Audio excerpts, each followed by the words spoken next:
என் மகளே, என் மகனே, உங்கள் மீது கர்த்தராகிய நான் மிகுந்த அன்பு செலுத்துகிற தேவனாக இருப்பதினால் நீங்கள் தினமும் என்னை விசுவாசியுங்கள். அதனால்தான் உங்களிடத்திலே தினமும் பேசிக் கொண்டிருக்கிறேன். உங்களுக்கு வேதாகமத்தில் இருந்து சொல்லுகிறேன். நீதிமொழிகள் 16ஆம் அதிகாரம் 3ஆம் வசனம். உன் செய்கைகளை கர்த்தருக்கு ஒப்புவி, அப்பொழுது உன் யோசனைகள் உறுதிப்படும் என்று எழுதியிருக்கபடியாக.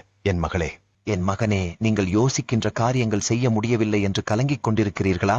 இன்று கூட ஏதோ ஒரு காரியத்தினை நீங்கள் செய்துவிட வேண்டும் என்று நினைத்தீர்கள், ஆனால் அதை செய்ய முடியவில்லை என்று கலங்கிக் கொண்டிருக்கிறீர்களா? அப்படிப்பட்ட என் ஜனமாகிய உங்களுக்கு கர்த்தராகிய நான் சொல்லுகிறேன், நீங்கள் செய்யக்கூடிய காரியங்களை கர்த்தருடைய கரத்திலே ஒப்பு கொடுத்து விட்டால் அந்த காரியம் உங்களுக்கு உறுதிப்படும் என்று வாக்கு கொடுக்கிறேன். நீங்கள் செய்ய வேண்டும் என்று நினைக்கக்கூடிய காரியங்களை கர்த்தரிடத்திலே ஒப்பு கொடுத்து செய்தீர்கள் என்றால் அந்த காரியம் உங்களுக்கு நிலைப்படும் என்று சொல்லுகிறேன். நீங்கள் கர்த்தரிடத்திலே ஒப்பு கொடுத்து செய்கின்ற காரியத்திலே நீங்கள் ஜெயம் கொள்வீர்கள் என்று சொல்லுகிறேன். நீங்கள் செய்யக்கூடிய காரியத்தினை கர்த்தரிடத்தில் ஒப்பு கொடுக்காமல் செய்தால் என்னால் எப்படி உங்களுக்கு கிருபைகளை செய்ய முடியும் என்பதை சிந்தித்துப் பாருங்கள். அதனால் அதற்கு முதலில் என் ஜனமாகிய நீங்கள் செய்யக்கூடிய காரியத்தினை என்னிடத்திலே ஒப்பு கொடுத்து ஜெபியுங்கள். அப்பொழுது கர்த்தராகிய நான் உங்களுக்கு உதவி செய்வேன் என்று வாக்கு கொடுக்கிறேன். என் ஜனமாகிய நீங்கள் என்னுடனே நெருக்கமாக வாழும் பொழுது உங்களுக்கு உங்கள் உள்ளத்திலே சந்தோஷமும் மகிழ்ச்சியும் அற்புதங்களும் ஆசீர்வாதங்களும் நிறைவாக கிடைக்கும் என்று வாக்கு கொடுக்கிறேன். என் பிள்ளைகளாக இருக்கக்கூடிய உங்களுக்கு சத்துருக்கள் பெருகிவிட்டார்களே என்று கலக்கத்தோடு இருக்கிறீர்களா? நான் யாரையுமே எனக்கு எதிராக நினைப்பதில்லை, ஆனால் அவர்கள் என்னை எதிர்க்கிறார்களே என்று கலக்கத்தோடு இருக்கிறீங்களா? அவர்கள் ஏன் என்னை பகைக்கிறார்கள் என்பது புரியாமல் கலக்கத்தோடு இருக்கிறீங்களா? அப்படிப்பட்ட என் ஜனமாகிய உங்களுக்கு வேதாகமத்திலிருந்து சொல்லுகிறேன். நீதிமொழிகள் 20ஆம் அதிகாரம் 22ஆம் வசனம். தீமைக்கு சரி கட்டுவேன் என்று சொல்லாதே, கர்த்தருக்கு காத்திரு, அவர் உன்னை இரட்சிப்பார் என்று எழுதியிருக்கபடியாக. என் மகளே, என் மகனே, உங்களுக்கு தீமை செய்பவர்கள் எழும்பொழுது நீங்கள் அவர்களுக்கு சரிக்கு சரி கட்டுவேன் என்று சொல்லக்கூடாது. எனக்கு எதிராக எழும்பியவர்களை நான் ஏதாவது செய்துவிட வேண்டும் என்ற எண்ணம் உங்கள் உள்ளத்திலே வரக்கூடாது. அப்படிப்பட்ட நேரங்களில் நீங்கள் தீமையான காரியங்களை உங்களுக்கு செய்பவர்களை எதிர்த்து நிற்காமல் நீங்கள் பொறுமையாக கர்த்தருக்காக காத்திருக்க வேண்டும். உங்களுக்கு தீமை செய்பவர்களை குறித்து நீங்கள் என்னிடத்திலே ஒப்பு கொடுத்து ஜெபியுங்கள். என் மகளே, என் மகனே, நீதிமான்களாக பரிசுத்தவான்களாக வாழக்கூடிய உங்களுக்கு உங்களுடைய வாழ்க்கையிலே தீமை செய்பவர்கள் இருக்கத்தான் செய்வார்கள். அதனால நீங்கள் உங்களுக்கு தீமை செய்பவர்களுக்கு திரும்பவும் நான் அவர்களுக்கு தீமை செய்தேன் என்று சொல்லக்கூடாது. உங்களுக்கு எதிராக தீமை செய்பவர்களுக்கு சரிக்கு சரி கட்டுவேன் என்று அவர்களிடத்திலே சொல்லக்கூடாது. உங்களுக்கு தீமை செய்பவர்களை குறித்து நீங்கள் பொறுமையாக கர்த்தரிடத்திலே ஒப்புக் கொடுத்து ஜெபியுங்கள். மேலும் எனக்காக நீங்கள் காத்திருக்க வேண்டும். என் பிள்ளைகளாக இருக்கக்கூடிய நீங்கள் செய்யக்கூடிய காரியங்களிலே கர்த்தராகிய நான் உங்கள் மீது மகிழ்ச்சியாக இருக்கிறேனா என்பதை சிந்தித்துப் பாருங்கள். உங்களுக்கு வேதாகமத்திலிருந்து சொல்லுகிறேன். ஏசாயா 62ஆம் அதிகாரம் 5ஆம் வசனம். மணவாளன் மணவாட்டியின் மேல் மகிழ்ச்சியாயிருப்பது போல உன் தேவன் உன்மேல் மகிழ்ச்சியாயிருப்பார் என்று எழுதியிருக்கபடியாக. என் மகளே, என் மகனே, கணவன் மனைவி மீது அன்பாக இருப்பது போலவும் மனைவி கணவன் மீது அன்பாக இருப்பது போல் உங்கள் உள்ளத்தில் மகிழ்ச்சியாக உணர்வீர்கள். கர்த்தராகிய நான் உங்களை குறித்து இன்று சந்தோஷப்படுகிறேனா என்பதை சிந்தித்துப் பாருங்கள். நீங்கள் செய்கின்ற காரியம் கர்த்தருக்கு சந்தோஷத்தை கொடுக்கிறதா என்பதை சிந்தித்துப் பாருங்கள். கர்த்தரை நீங்கள் சந்தோஷப்படுத்துகிறீர்களா என்பதை சிந்தித்துப் பாருங்கள். என் பிள்ளைகளாக இருக்கக்கூடிய நீங்கள் கர்த்தராகிய நான் உங்களிடத்திலே மகிழும்படியாக நீங்கள் நடந்து கொள்ள வேண்டும். கர்த்தராகிய நான் உங்களிலே மகிழ வேண்டும் என்பதை நீங்கள் உணர்ந்து செயல்பட வேண்டும். என் ஜனமாகிய நீங்கள் எப்பொழுதுமே என்னிடத்திலே அன்பினிலே இணைந்திருக்க வேண்டும். என் மகளே, என் மகனே, நீங்கள் ஆசீர்வதிக்கப்பட்டவர்கள். உங்களுக்கு வேதாகமத்தில் இருந்து சொல்லுகிறேன். சங்கீதம் 115ஆம் அதிகாரம் 15ஆம் வசனம்.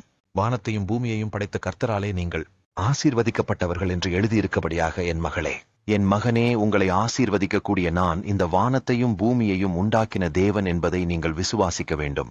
என் பிள்ளைகளாக இருக்கக்கூடிய உங்களை கர்த்தராகிய நான் இந்த பூமியிலே படைத்திருக்கிறேன். என்னால் நீங்கள் ஆசீர்வதிக்கப்பட்டவர்கள். என்னால் நீங்கள் ஆசீர்வதிக்கப்பட்டவர்கள் என்பதை நீங்கள் விசுவாசிக்க வேண்டும். நீங்கள் உங்கள் உள்ளத்திலே கை வைத்து விசுவாசத்துடனே சொல்லுங்கள், இந்த பூமியையும் வானத்தையும் உண்டாக்கின கர்த்தரால் நாங்கள் ஆசீர்வதிக்கப்பட்டவர்கள். நீங்க மகிழ்ச்சியாக இதை சொல்லும் பொழுதே கர்த்தராகிய நான் இதை கவனிப்பேன். நீங்கள் விசுவாசத்துடனே நாங்கள் ஆசீர்வதிக்கப்பட்டவர்கள் என்று சொல்லும் பொழுது கர்த்தராகிய நான் அப்பொழுதே உங்களை ஆசீர்வதிப்பேன் என்று வாக்கு கொடுக்கிறேன். என் மகளே, என் மகனே, நீங்கள் எப்பொழுதும் எனக்கு ஆசீர்வாதமே இல்லை என்று கலங்காமல் இருங்கள். கர்த்தராகிய நான் உங்களை ஆசீர்வதிக்கிற தேவனாக உங்களுடனே இருக்கும் பொழுது நீங்கள் ஏன் கலக்கத்தோடு இருக்க வேண்டும் என்பதை சிந்தித்துப் பாருங்கள்.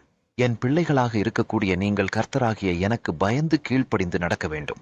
என் ஜனமாகிய நீங்கள் வேதாகமத்தின் படிவாழ உங்களை ஒப்புக் கொடுத்து வாழ உங்களுக்கு வேதாகமத்தில் இருந்து சொல்லுகிறேன். பிரசங்கி 8ஆம் அதிகாரம் 12ஆம் வசனம். பாவி 100 தரம் பொல்லாப்பை செய்து நீடித்து வாழ்ந்தாலும் என்ன, தேவனுக்கு அஞ்சி அவருக்கு முன்பாக பயந்திருப்பவர்களே நன்றாயிருப்பார்கள் என்று எழுதியிருக்கபடியாக. என் ஜனமாகிய நீங்கள் தேவனுக்கு அஞ்சி பயந்து இருக்க வேண்டும். என் மகளே, என் மகனே, நீங்கள் எப்பொழுதும் பாவம், தீமையான காரியம், அடுத்தவர்களை ஏமாற்றுதல் போன்ற செயல்களில் ஈடுபடக்கூடாது.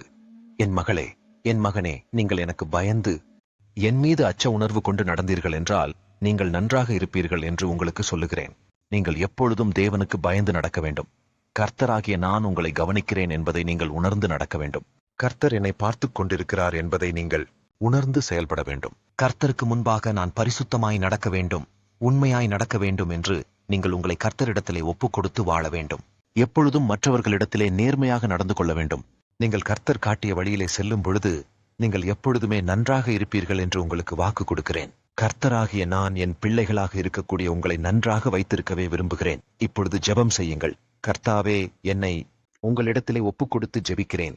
நான் செய்ய நினைக்கக்கூடிய காரியங்களை உங்களிடத்திலே ஒப்புக் கொடுத்து ஜெபிக்கிறேன். கர்த்தாவே, நான் இன்று செய்யக்கூடிய காரியங்களை நீங்கள் எனக்கு ஆசீர்வாதமாக செய்யும்படியாக உம்மை நோக்கி துதிக்கிறேன். தேவனே, எனக்கு உதவி செய்யுங்கள். கர்த்தாவே, இன்று நான் செய்ய வேண்டிய எல்லா காரியங்களையும் செய்து முடிக்க எனக்கு கிருபை தாரும். கர்த்தாவே, எனக்கு தீமை செய்பவர்களுக்கு நான் திரும்பவும் தீமை செய்ய மாட்டேன். கர்த்தாவே, நீங்கள் மற்றவர்களுக்கு நன்மை செய்யவே எனக்கு சொல்லிக் கொடுத்திருக்கிறீர்கள். கர்த்தாவே, எனக்கு தீமை செய்யக்கூடிய மனிதர்களை உம்மிடத்திலே ஒப்புக் கொடுத்து ஜெபிக்கிறேன். தேவனே, நீங்கள் சந்தோஷப்படும்படியாக நடப்பதற்கு என்னை ஆசீர்வதிக்கும்படியாக உம்மை நோக்கி துதிக்கிறேன். கர்த்தாவே, நீங்கள் சந்தோஷப்படும்படியாக நடக்க என்னை உங்களிடத்திலே ஒப்புக் கொடுத்து ஜெபிக்கிறேன். தேவனே, நாங்கள் உங்களால் ஆசீர்வதிக்கப்பட்டவர்கள். என்னை ஆசீர்வதித்துக் கொண்டிருக்கிற தேவனே, உமக்கு ஸ்தோத்திரம். தேவனே, நாங்கள் உமக்கு பயந்து நேர்மையாக நடக்க உம்மிடத்திலே என்னை ஒப்புக் கொடுத்து ஜெபிக்கிறேன். கர்த்தாவே, இன்றைக்கு நீங்கள் எங்களுக்காக கொடுத்த இந்த வேதாகம வாக்குத்தத்தங்களை நாங்கள் விசுவாசிக்கிறோம். கர்த்தாவே, நாங்கள் விசுவாசிக்கிறபடியால் எங்களை ஆசீர்வதிக்கப்படும்படி உம்மை நோக்கி துதிக்கிறோம் என்று என்னை நோக்கி நீங்கள் ஜெபம் செய்யுங்கள். அப்பொழுது கர்த்தராகிய நான் உங்களுக்கு அற்புதங்களையும் ஆசீர்வாதங்களையும் நிறைவாக கொடுப்பேன் என்று வாக்கு கொடுக்கிறேன். இந்த வேதாகம வாக்குத்தத்தங்களை நீங்கள் கேட்பதற்கு பிடித்திருந்தால் பீஸ்ஃபுல் லைஃப் ஆஃப் ஜீசஸ் என்ற இந்த பக்கத்தினை பின்தொடருங்கள்.